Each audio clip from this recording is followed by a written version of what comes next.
평안이라는 것이 육에서부터 우리는 평안을 가져서 영혼이 평안하려고 착각할 때가 있습니다. 근데 절대 그렇지 않고 영에서부터 평안이 와서 육체의 평안이 오는 것이 최소한 그리스도인들에게는 그 방법의 길을 선택해야 되는 줄 믿습니다. 이것이 하나님이 우리에게 주시는 새롭게 살아가는 삶의 법이에요. 그래서 그 법에 자꾸만 하나님은 우리를 구원하셔서 우리 안에 새로운 영을 넣어주셔서 우리를 그리스도인 되게 해주시고 그것만 되게 해주신 게 끝이 아니라 길도 새로 주셨거든요. 살아가는 방법도 새로 주셨는데 내 안에 다 이루어졌는데 살아가는 건 옛날 방식대로 그대로 살아가면은 이게 언밸런스가 되는 것 아니겠습니까? 그래서 새로운 방식대로 또 우리가 살아가야 됩니다. 근데 이것이 훨씬 더 평안하고 훨씬 더 행복하고 멋진 삶이 되는 줄 믿습니다.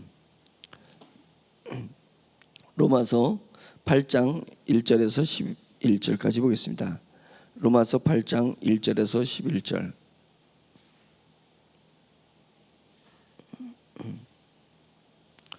(1절에서 11절) 시작. 그러므로 이제 그리스도 예수 안에 있는 자에게는 결코 정죄함이 없나니 이는 그리스도 예수 안에 있는 생명의 성령의 법이 죄와 사망의 법에서 너를 해방하였음이라. 율법이 육신으로 말미암아 연약하여 할 수 없는 그것을 하나님은 하시나니 곧 죄로 말미암아 자기 아들을 죄 있는 육신의 모양으로 보내어 육신의 죄를 정하사 육신을 따르지 않고 그 영을 따라 행하는 우리에게 율법의 요구가 이루어지게 하려 하심이니라. 육신을 따르는 자는 육신의 일을, 영을 따르는 자는 영의 일을 생각하나니 육신의 생각은 사망이요 영의 생각은 생명과 평안이니라. 육신의 생각은 하나님과 원수가 되나니 이는 하나님의 법에 굴복하지 아니할 뿐 아니라 할 수도 없음이라. 육신에 있는 자들은 하나님을 기쁘시게 할 수 없느니라. 만일 너희 속에 하나님의 영이 거하시면 너희가 육신에 있지 아니하고 영에 있나니 누구든지 그리스도의 영이 없으면 그리스도의 사람이 아니라. 또 그리스도께서 너희 안에 계시면 몸은 죄로 말미암아 죽은 것이나 영은 의로 말미암아 살아있는 것이니라.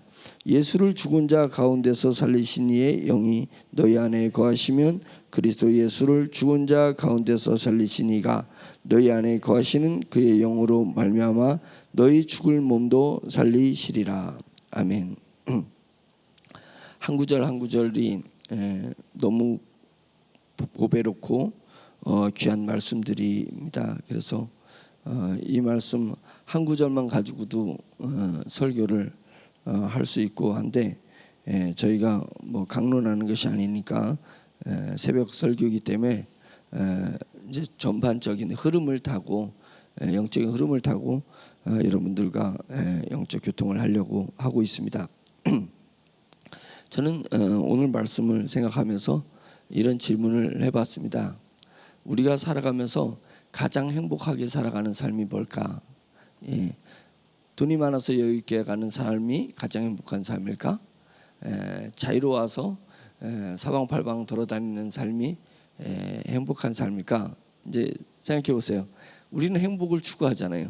행복했으면 좋겠다라고 생각했는데 가장 행복한 삶은 이렇게 정의를 해봤습니다. 고마워서 사는 삶이 아닐까? 한번 생각해 보세요. 내가 내 삶이 고마워서 사는 삶처럼 행복한 삶이 아닐까? 그래서 무슨 노동을 하든지 집안에서 뭔 일을 하든지 고마운 거야. 내 마음속에 고마움으로 가득 차 있으면 일에도 지치지 않을 것 같아요. 일에도 지치지 않고 뭔가 바라는 것이 아니라 고마우니까 뭔가를 보답하려고 하는 삶이잖아요. 그래서 바라고 우리가 참고 인내하면서 사는 것은 고단합니다. 그래서 고맙기 때문에 보답하려고 하는 삶이 멋진 삶이 아닐까 이런 생각이 들었습니다. 우리가 예수 그리스도를 알게 되면서 나의 남은 인생을 소명감으로 살아야 되는데 소명감은 우리에게 주어진 의무가 아닙니다. 소명감을 가만히 보면은 소명에 불타오르는 사람은 예수 그리스도의 십자가의 은혜가 너무 자기 영혼을 자유하게 하고 자기 영혼을 평안하게 하고 그 다음에 자기 영이 죄에서 해방된 것에 대한 그리고 천국에 대한 자신감을 갖게 된 것, 천국 상급에 대한 희망을 갖게 된 것에 대해서 너무 고마운 것입니다.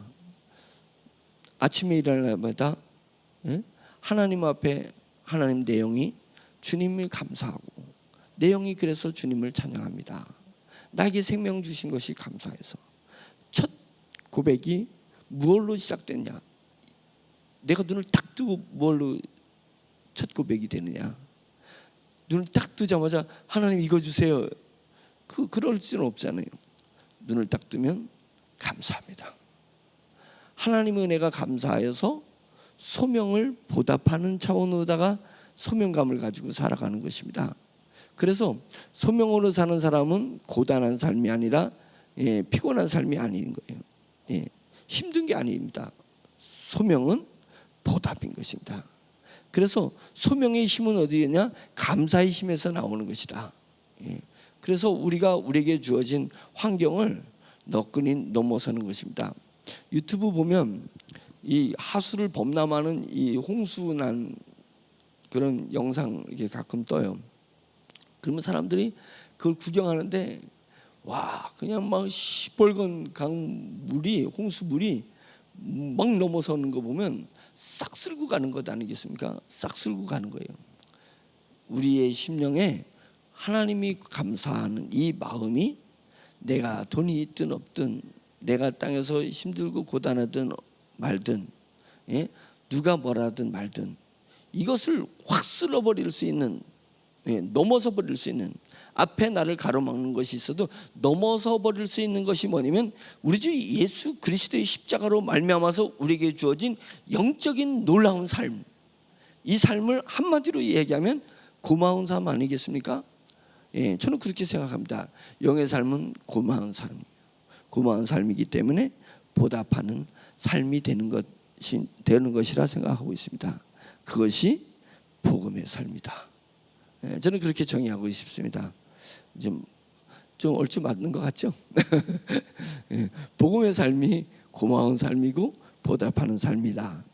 그러면 행복이 나를 떠나지 않을 것이라고 생각합니다. 가장 행복한 삶. 내가 불평불만 있고 힘든 것은 내가 이렇게 했는데 내가 이렇게 열심히 했는데 나한테 들어오는 대가가 이거냐? 라는 생각을 하는 순간 갑자기 내 삶 그런 생각 하나가 딱 들어오는 순간 어쩌면 밥 먹는 것도 똑같고 옷 입은 것도 똑같고 내가 위치한 자리도 똑같은데 어쩌면 그렇게 내 마음이 극과 극으로 딱 갈라지는지 모릅니다. 생각 하나가 들어오면 내가 했는데 이 내가 대가가 이게 뭐냐? 그건 뭐냐면 나의 삶이 이미 대가를 바라보는 삶이었다는 것입니다. 고마운 삶이 아니었었던 거예요. 그동안 내가 살아온 삶이 고마운 삶이 아니었습니다. 남편을 위해서 뭘 하고 아내를 위해서 뭘 하고 자녀를 위해서 뭐 하고 직장을 위해서 뭘 하고 이웃을 위해서 뭐 하는 것이 전부 대가를 바라보는 삶이었다면 그것처럼 불행한 삶이 어디 있겠습니까? 상급도 없는 삶이에요. 죽음의 바다 건넜을 때 죽음의 강을 건널 때 다 없어지거나 다 침몰해버리고 가라앉아버리고 말아야 될 그런 상급 아니겠습니까? 그래서 우리는 오직 우리 주 예수 그리스도의 은혜로 말미암아서 나는 육신에 속한 것이 아니다. 육신에 속한 사람이 아니다. 육신은 뭐라 했어요? 옛사람, 옛자. 그거로 사는 육신에 속한 것이 아니다. 나는 영에 속한 사람이다. 새 사람에게 속한 사람이기 때문에 내가 이제 사는 것은 육신으로 사는 것이 아니라 새 사람으로 사는 것이다. 이것입니다. 8장은 이제 그것을 이제 또 다른 각도로 얘기를 하는데 1절 2절 보면 그러므로 이제 그리스도 예수 안에 있는 자에게는 결코 정죄함이 없다. 정죄함이 없나니 이는 그리스도 예수 안에 있는 생명의 성령의 법이 죄와 사망의 법에서 너를 해방하였습니다. 이렇게 얘기를 하고 있습니다. 그리스도인들이 그리스도인들이 밀양이라는 영화에서 보면 복음을 한 단편적으로다가 알게 되니까 예수 그리스도께서 나의 죄를 씻어주셔서 얼마나 감사해. 내가 정죄함이 없어. 하나님이 나를 죄 있다 하지 아니하고 의롭다 하셨거든요. 그러니까 너무 감사해. 감사하고 은혜가 넘쳐 있어요. 그런데 이 사람이 그까지만 알고 있습니다. 하나님께서 우리 죄를 사하시고 우리를 의롭다 하셨은 건 확실한 것입니다.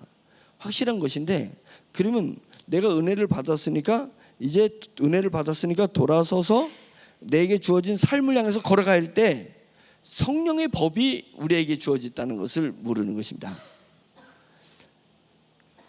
성령님이, 하나님의 영이 우리 안에 거하셔요. 그러니까 우리 죄를 사한 것이, 죄를 사했다는 그 자체에서 끝나는 게 아니라, 왜 죄를 사야 되냐면 우리 안에 성령님이 거하시고 우리 안에 성령님이 새 영을 만들어 주셨습니다. 내 안에 새 영이 있습니다. 새 영이 있게 되니까 새로운 사람이 됐어요. 그 얘기 뭐냐면 이제는 세상에서 얘기하는 법, 또 성경의 율법의 세계는 그 법은 옛사람을 위한 법이었어요. 육신을 위한 법이었어요. 그러니까 육신을 위한 법인데, 그 육신은 십자가에, 예수님이 십자가에 죽으신 것 같이 내 육신도 십자가에 죽었으니까 그 법이 사라져버린 거잖아요. 사라져버린 거예요. 우리 뉴스에 유명 인사들 때문에 막 전국이 떠들썩했을 때 있습니다. 전국이 떠들썩했어요. 어떤 정치인인데, 그래서 뭐 뇌물을 받았느냐 마냐 막 시끄러가지고 막 검찰에 출두하고, 뭐 TV 킬 때마다 뉴스 킬 때마다 그런 사건이 일어나, 뇌물 사건 뭐 이러는데, 그러다가 갑자기 그 사람이 자살해 버렸어. 그러면 그 법적인 문제가 조용해져 버리는 것을, 순간 사람이 죽으면서 애도하고 이러면서 그냥 쫙 법적인 문제에 대해서 검찰은 언제 그랬냐고 해서 쑥 들어가 버리는 거예요. 쑥 들어가 버려요. 뉴스에 뜨지 않습니다. 법이 사라져 버려요. 그 사람이 죽음과 동시에 법은 모든 살아버리는 거예요. 그래서 우리가 옛사람으로 있을 때, 육신에 있을 때, 육신을 위해서 만들어진 법이 율법이고, 육신을 위해서 만들어진 법이 세상법이에요. 사회법이기도 하고, 더 나아가게 되면 관습이기도 하고, 또 더 나아가게 되면 도리, 사람이 살아가는 도리일 수가 있습니다. 다 전부 그런 것입니다. 그래서 우리가 정죄를 받아요. 사람들한테 정죄를 받아요. 야, 너 이렇게 살아가는 게 신이고 도리인데 너 왜 저렇게 살아가느냐, 이렇게 살아가는 게 예인데 너 왜 이렇게 예의도 못 지키냐, 그러면서 사람에게 정죄를 받는 거예요. 그리고 하나님 입장에서도 우리 육신에게 요구하는 것은 율법이에요. 우리 율법은 내게 이걸 해라 저거 하라 이렇게 해서 요구를 한다는 거예요. 그러니까 우리가 어느 누가 우리가 육신으로 살면서, 옛사람, 세상에 속한 사람으로 살면서 어떻게 세상의 법과 하나님이 우리에게 주신 율법을 어떻게 다 지킬 수 있겠냐? 지킬 수 없습니다. 그래서 3절에 보면 율법이 육신으로 말미암아 연약하여 할 수 없는 그것, 육신이 연약하여서 할 수 없어요. 뭘 할 수 없냐면 율법이 요구하는 것을 다 할 수가 없습니다. 그래서 율법이 요구하는 것을 다 하지 못하니까 정죄가 되는 거예요. 정죄가 되는 것입니다. 집안에서 집안 도리, 남편에서 남편 도리, 아내에서 아내의 도리를 다 못하니까 정죄가 되는 거예요. 정죄. 너 왜 그러냐, 너 저러냐, 이렇게 정죄가 되는 것입니다. 마찬가지로 하나님도 율법을 우리에게 주신 것은 육신에게 요구하는 것이 있습니다. 하나님을 어떻게 섬겨야 된다. 하나님을 섬기는 것에 대해서 어떤 법이 있습니다. 법이 있는데 우리가 육신이 연약해서 그 법을 완성시키지 못해요.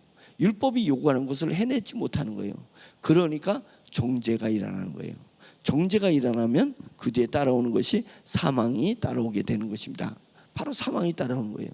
그런 부분을 얘기하는 건데, 자, 그런데 이것을 해결해 주기 위해서 우리 주 예수 그리스도께서, 하나님은 그것을 그러니까 3절, 율법이 육신으로 말미암아 연약하여 할 수 없는 그것을, 연약하여 할 수 없는 게 뭐예요?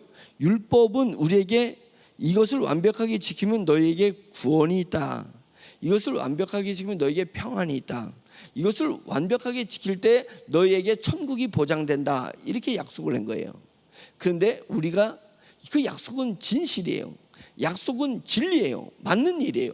그런데 우리 육체가 연약해서 그걸 못하니까 하나님께서 그것을 하나님은 하신다. 어떻게 했냐면 어떻게 하셨냐? 곧 그것을 하나님은 하시나니 곧 죄로 말미암아 자기 아들을 죄 있는 육신의 모양으로 보내서 육신의 죄를 정하셨다. 이것입니다. 하나님이 하는 방법은 율법을 우리 육신이 하지 못하니까 하나님께서 죄 없는 자기 아들을 죄 있는 육신의 모양과 같은 모양으로 이 땅에 보내셔서 예수님이 그 세상의 죄를 짊어지신 거다. 아니, 예수님은 이스라엘에 2000년 전에 오신 한 사람이 무슨 자격으로 그 죄를 다 짊어졌다고 하는 거냐, 이거예요. 그 예수님이 땅에 속한 사람이었다면 세상 죄를 짊어졌다는 것이 이해할 수 없는 일입니다. 그런데 아담 얘기를 하면서 아담은 한 사람이었는데 아담이 한 사람이 죄를 짐으로 말미암아서 온 인류가 어떻게 이렇게 죄의 삶을 살 수 있겠냐. 마찬가지로 하늘에서 오신 한 사람이 온 인류의 죄를 거꾸로 짊어지는 일이 영의 세계에서 일어날 수 있다는 것을 얘기해주고 있는 것입니다. 얘기해주고 있는 거예요. 그래서 예수님에게 모든 세상의 죄를 짊어지게 하셨다. 그것은 우리가 육신으로 할 수 없기 때문에 정죄를 받아야 되는 우리를 위해서 하나님은 그렇게 해주신 거라는 거예요. 그렇게 해주신 거예요. 자, 그러니까 우리가 예수 그리스도를 바라보면서 와, 내 죄를 사함을 받았다. 와, 나는 이제 자유함을 얻었다. 이제 내가 죄를 져도 정죄함을 받지 않는다. 그것이 맞는 얘기에 틀린 얘기, 맞는 얘기입니다. 그래서 죄를 짓고도 뻔뻔할 수 있는 것이 그냥 노골적으로 얘기하면 죄를 짓고도 뻔뻔하는 삶이 그리스도인의 삶인 거예요. 이 복음을 오로지 예수 그리스도에게만 포커스를 맞추면 죄를 사해 줬잖아요. 그러니까 죄를 짓고도 뻔뻔할 수 있는 것입니다. 그래서 밀양이라는 영화에 자기가 사람을 죽였어요. 그리고 우선에 교도소에 들어가서 살인죄로 교도소에 들어갔는데 그 교도소에 들어가서 복음을 알게 됐어요. 전도를 받아가지고 복음을 알게 됐어. 성도님, 제수님, 당신은 죄를 져서 이 땅에 왔지만 하나님은 당신의 죄를 사하기 위해서 예수 그리스도를 이 땅에 보내시고 예수 그리스도에게 죄를, 당신의 죄까지도 다 예수 그리스도에게 씌우셨습니다. 고로 당신이 예수를 믿으면 당신의 죄가 없는 것입니다. 자, 교도소 안에서 죄에 눌리지 말고 뻔뻔한 삶을 살아라. 지금 그것을 복음이 전파된 것입니다. 그러니까 이 사람은 그것을 받아들였어요. 받아들여서 교도소 안에서 오로지 주님을 바라보면서 자유함을 얻었습니다. 죄에 대해서 자유함을 얻었어요. 그러니까 자유를 얻으니까 평안이 생겼어요. 평안이 생기니까 소망이 생겼어요. 천국에 대한 소망이 생겼어요. 그래서 하나님에서 기쁨을 누리게 됐습니다. 그런 중에 이 사람이 죽인 엄마도, 그러니까 죽인 사람의 엄마도, 그죠? 엄마도 너무 자기 자식이 죽인 것에 대한 슬픔과 자기 자식을 죽인 그 죄인에 대한, 나쁜 놈에 대한 분노, 원수에 대한 분노로 자기 삶이 완전히 망가지는 삶을 사는 중에 예수님을 알게 됐어요. 예수님을 알게 되다 보니까 용서해야 된다는 것. 우리 주님이 십자가에 못 박혀 돌아가셨기 때문에 내가 죄사함을 받았듯이 다른 사람의 죄도 용서해야 된다는 것을 알게 됐습니다. 그래서 그 여인이 용서해야 된다는 것 때문에 그 죄수를 찾아가서 자유하라고, 내가 당신을 용서했다고 해러 갔는데 너무 이 사람이 뻔뻔한 거예요. 뻔뻔해서. 그래서 그 여인이 더 큰 충격을 받고 상처를 받고 나온 거예요. 자, 그게 밀양이라는 영화잖아요. 한 가지밖에 우리가 알지 못했기 때문에 이런 현상들이 일어나고 있고, 이런 현상들이 오늘날 그리스도인들에게 얼마나 많이 일어나고 있는지 모릅니다. 뻔뻔한 거예요. 뻔뻔한 거예요. 내 죄를 사함받는 것은 감사한 일이 아니라 뻔뻔함으로 가서는 절대 안 되는 것은 뭐냐면, 복음은 예수 그리스도께서 죽으셨듯이 내가 죽고 예수 그리스도께서 부활하듯이 내가 새로운 삶으로 살았다는 거예요. 그게 7장 얘기예요. 얘기했잖아요. 내가 새로운 영이 있기 때문에 내가 새로운 자아를 갖게 됐습니다. 자, 그 8장에 넘어서 새로운 자아를 가졌으면 새로운 법이 나에게 주어졌다. 이게 이제 중요한 것입니다. 육신의 법에서 우리는 자유로워졌어요. 아무리 내가 육신의 법을 어긴다 해도 우리 주 예수 그리스도로 말미암아 죄에 대해서 정죄함을 받지 않습니다. 그것이 복음이고 그것이 사실입니다. 근데 하나 더 있다는 거예요. 내 안에 새 영을 넣어주셔서 하나님은 새로운 자아상, 나에 대한 정체성을 만들어 주셨습니다. 그래서 빨리 그 정체성이 아기에서 어린이가 되고 어린이에서 사춘기를 넘어서 충분한 감성적 그 사춘기를 지나서 이제는 성인이 돼야 돼요. 그러면 내가 성인으로서 이제는 법을 지키려는 하는 게 있습니다. 근데 그 법이 율법도 아니고 세상 법도 아니고 세상의 도리도 아니에요. 세상의 상식도 아니에요. 뭐가 주어졌냐면 성령의 법이 나에게 주어졌다. 이것을 지금 8장에서 얘기하고 있는 것입니다. 성령의 법, 그 성령의 법이 생명으로 인도하는 성령의 법이 나에게 주어졌다. 이것입니다. 자, 그러면 한번 보세요. 내가 십자가를 바라봤습니다. 십자가를 바라봐요. 십자가, 지금도 우리가 영어로 보면 십자가에 달리신 예수 그리스도를 내가 매일 봐. 십자가에 달린 예수 그리스도를 보면서 내가 정죄하면서 자유함을 누려요. 고마움을 누려요. 주님이 내가 이렇게 죄를 지면 그 죄에 대한 양심으로 봤을 때 내가 지옥 불구덩이에 들어가야 되는데 주님이 이러한 내가 어제 진 죄든 오늘 순간 솟아났던 죄든 이런 죄를 주님이 죄 용서함을 해주셔서 얼마나 고마운가. 내게 고마움이 있어요. 영이 깨달아 고마움 다음에 내가 딱 돌아서서 세상의 법이 있는데 나에게 주어진 새로운 길이 우리에게 보여진다. 새로운 길이 뭐냐면 생명으로 가는 길이 있는 거예요. 천국으로 가는 길이 있는 거예요. 근데 그 길을 한마디로 얘기하면 성령의 길이다. 법이잖아요. 법은 뭐예요? 길이잖아요. 법입니다. 성령의 법이 내 앞에 딱 놓여 있는 것입니다. 그래서 우리는 옛날 쫓았던 그 길을 가는 것이 아니라 내가 새로 태어난 마음으로서 새로 있는 새로운 영적 자아로서 성령의 길을 쫓아가는 거예요. 성령님의 법을 따르는 것입니다. 성령님의 법을 따르는 거예요. 성령의 법은 4절 보면 육신을 따르지 않고 육신의 법을 따르지 않고, 다르게 하면 육신의 법이 율법만 얘기하는 것이 아니에요. 여기서는 율법을 얘기하는 거지만 율법만 얘기하는 것이 아니라 내가 부모에게서 태어나서 모태로부터 태어나서 이 땅에서 교육을 받고 이 땅에서 룰을 따르고 이 땅의 공동체에 속해서 만들어지는 모든 법을 얘기하는 거예요. 모든 상식, 모든 규칙, 모든 도리를 얘기하는 것입니다. 그렇게 확장해서 우리가 이해를 해야 되는 것입니다. 내가 이 땅에 태어났으니까 그 법이 있는 것입니다. 그 법을 따르지 않고 그 영은 성령님을 따르는 거예요. 성령님을 따라 행하는 우리에게 세상의 율법의 요구가 이루어지는 거예요. 성령을 쫓아가면 안 지키려고 하지 않아도 지켜지는 것입니다. 지켜지는 거예요. 내가 효도하라 하지 않아도 자식이 영이 성령을 쫓아가면 부모에게 효도하게 돼 있어요. 희생하지 말아도 부모가 성령을 쫓아가면 자식을 위해서 희생하게 되는 거예요. 교회 와서 뭐 열심히 해야 된다, 집사의 도리를 다 해야 된다, 목사의 도리를 다, 이런 거 안 가르쳐도 성령을 따르면 알아서 다 해요. 그 율법의 요구를 다 이루어지게 하는 거예요. 그것을 구원을 이루게 하는 것입니다.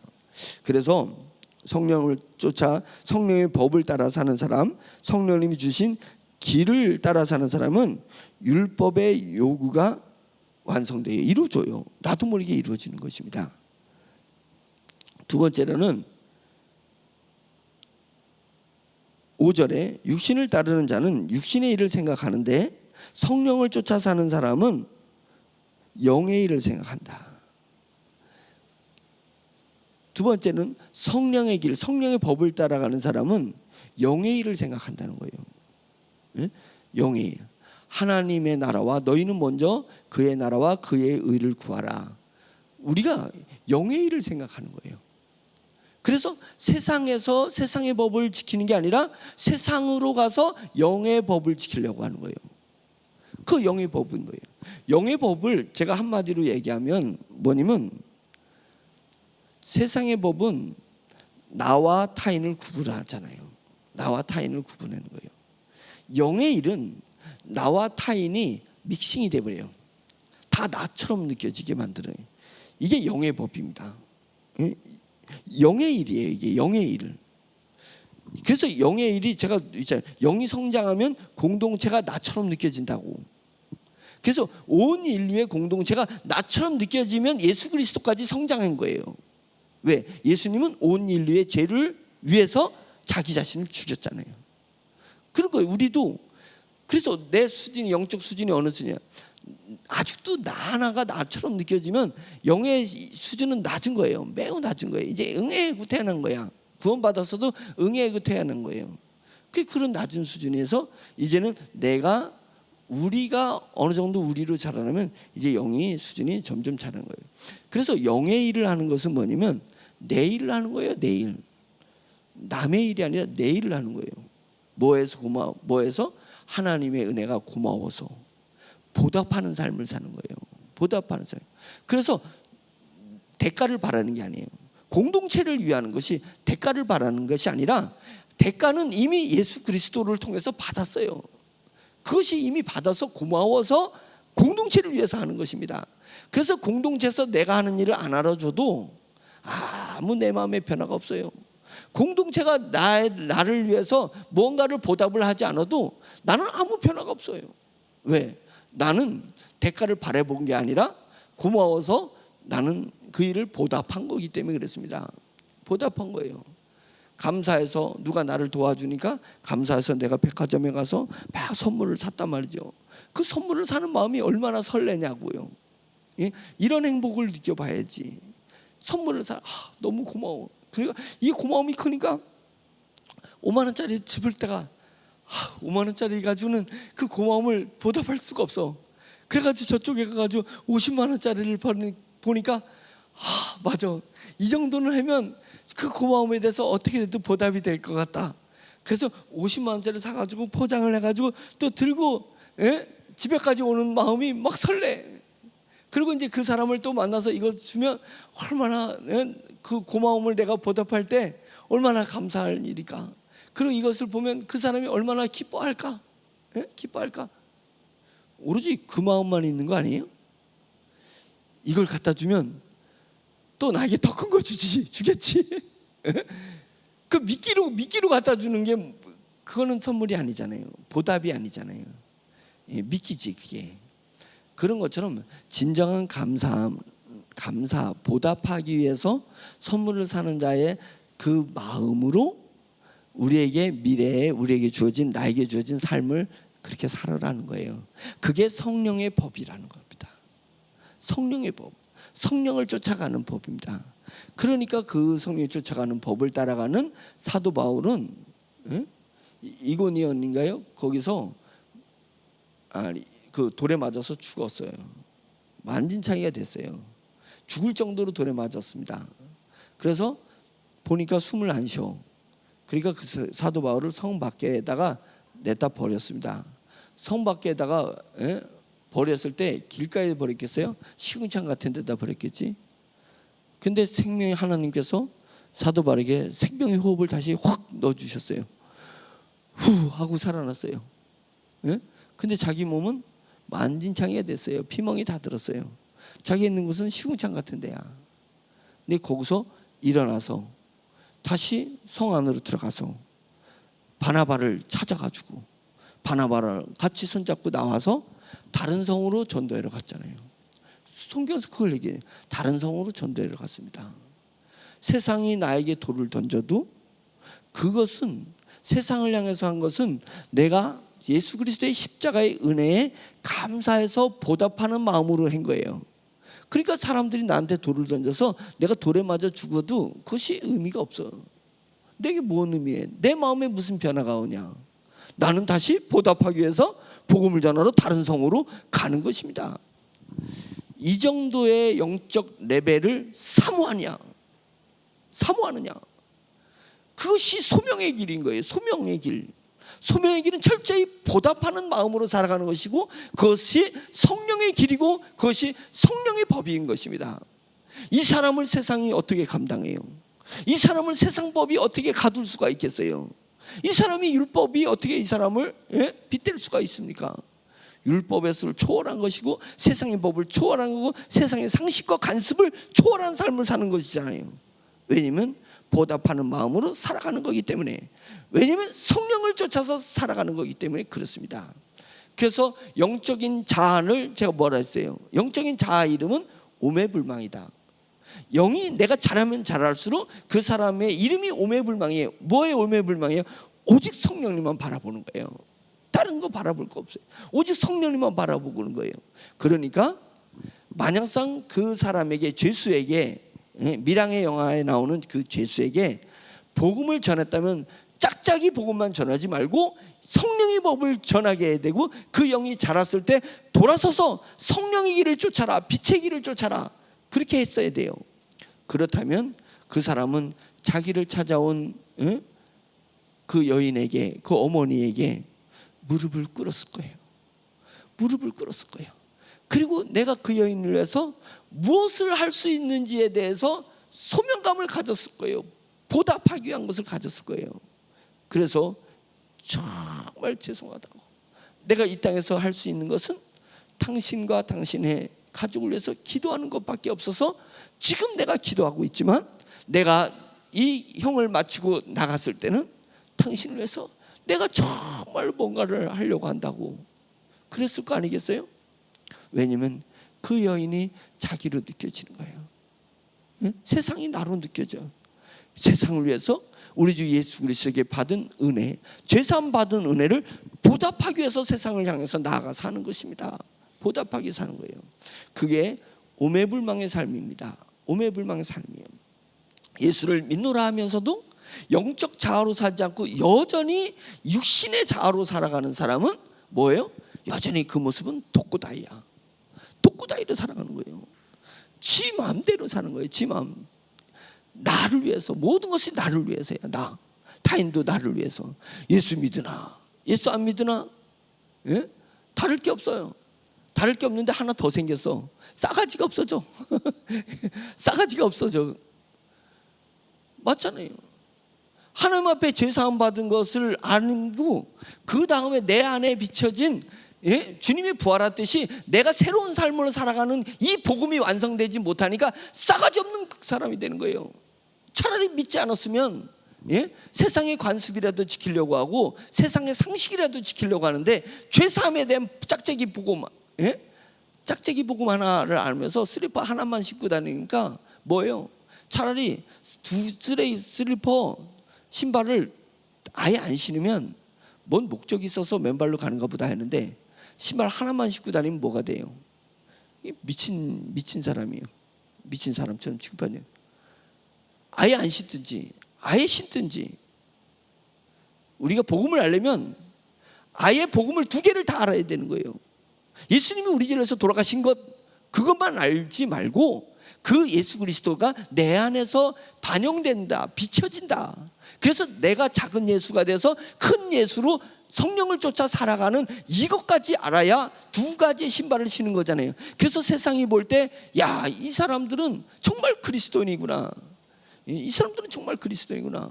세상 법이 감당할 수 없는 사람들이구나. 세상 규칙이 필요 없는 사람이구나. 왜? 성령이 내 안에 양심이 됐기 때문에 그것을 쫓아가는 사람이기 때문에 칭송하더라. 칭송하더라. 그 칭송의 주인공이 바나바였어요. 바나바부터 자기 재산을 막 팔아서 내놓고 이웃들에게 막 나눠줬습니다. 그래서 모든 주변 사람들이 그리스도인들을 칭송했습니다. 왜요? 복음을 제대로 알았기 때문에 칭송을 받는 것입니다. 복음을 제대로 알기 때문에 칭송을 받았어요.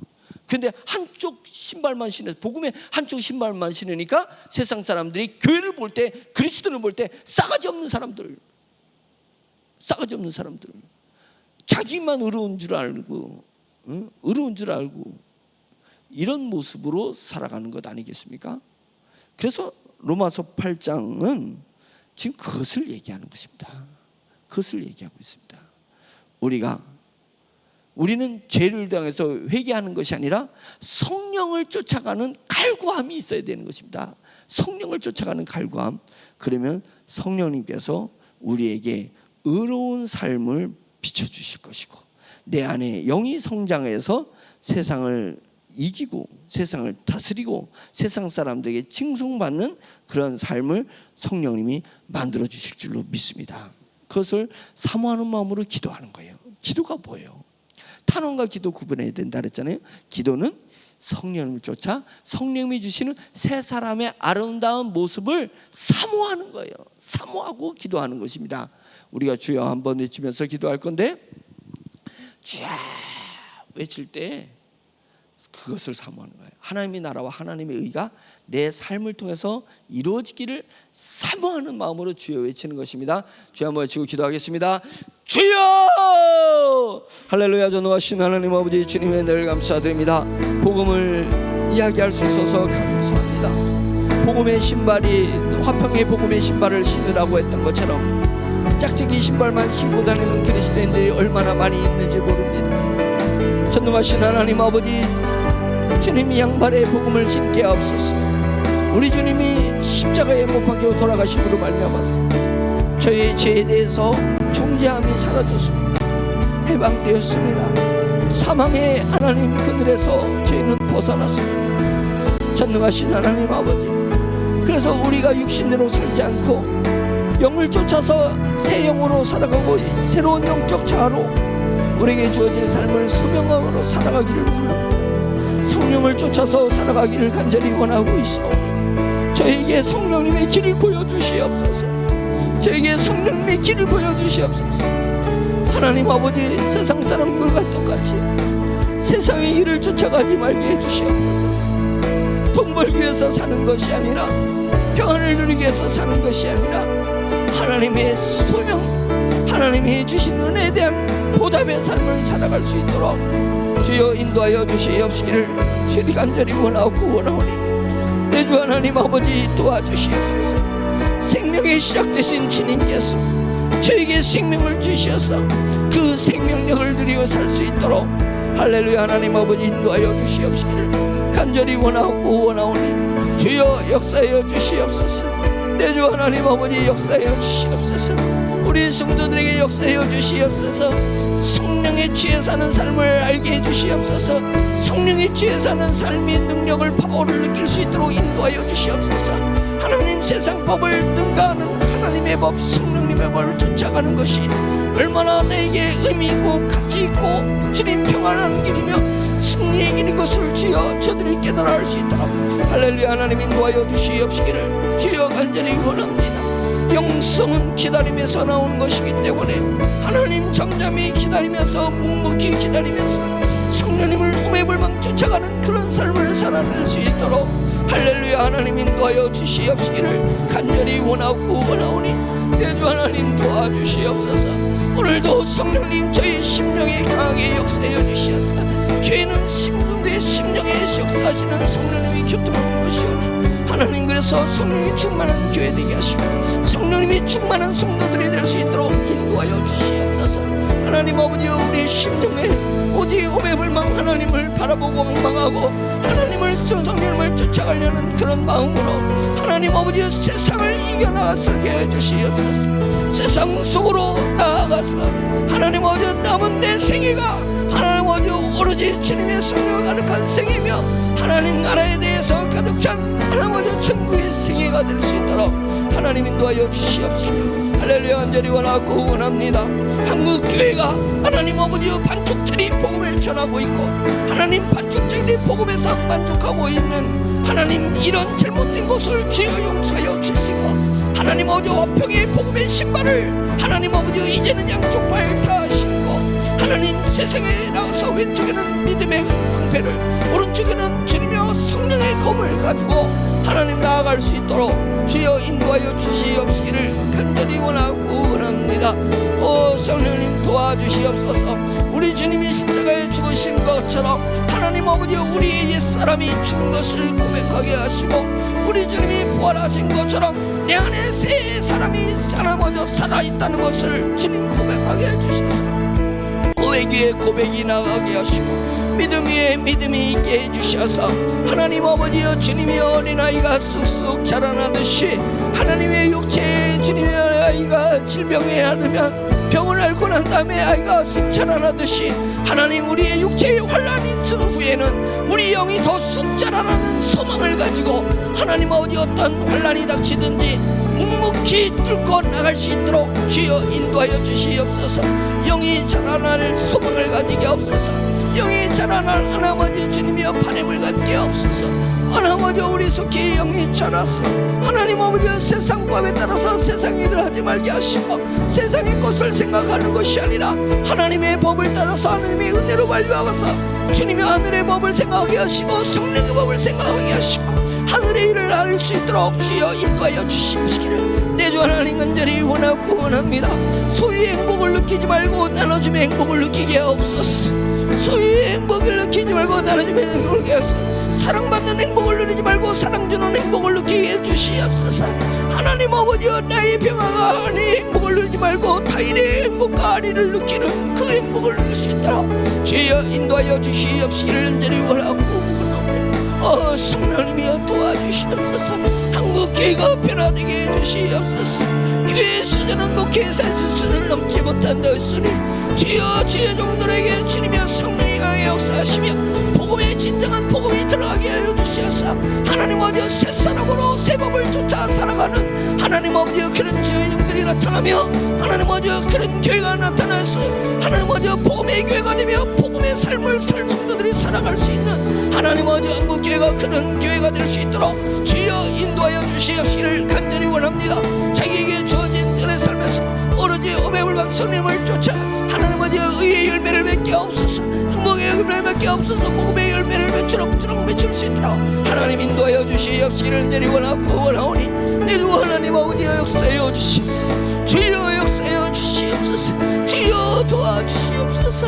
아버지께서 오늘도 하나님 아버지 주님의 이 땅에 역사하여 주시옵소서. 스물의 곳곳에서 예수 그리스도의 삶을 살아가는 그리스도인에게서 하나님 아버지 주님의 소금과 빛의 역할을 감당하는 그리스도인에게서 하나님 아버지 옷이 확장되고 또 확장되고 하나님 아버지 옮겨져 커지고 또 커질 수 있도록 할렐루야 하나님 인도하여 주시옵소서. 주님은 데려가라고 원합니다. 할렐루야 전능하신 하나님 아버지 우리에게 속한 사람들 할렐루야 하나님 아버지 이제 등록한 사람들 하나님 아버지 어들의 영이 주님이여 비온 뒤에 대나무 부직선이 쑥 자라듯이 자라날 수 있도록 인도하여 주시옵시고 감성이 풍부해지게 없어서 성령의 감동을 받아 하나님 아버지 감성이 영적 감성이 풍부해지게 없어서 사춘기를 지나 성장하게 해주세요. 사춘기를 지나 성장하게 해주세요. 영적 사춘기를 지나서 하나님 아버지 영이 쑥쑥 자라서 하나님 아버지 이제는 청년의 모습으로 하나님 아버지 영적으로 청년의 모습으로 하나님 아버지 복음의 삶을 살아낼 수 있도록 주여 인도하여 주시옵소서.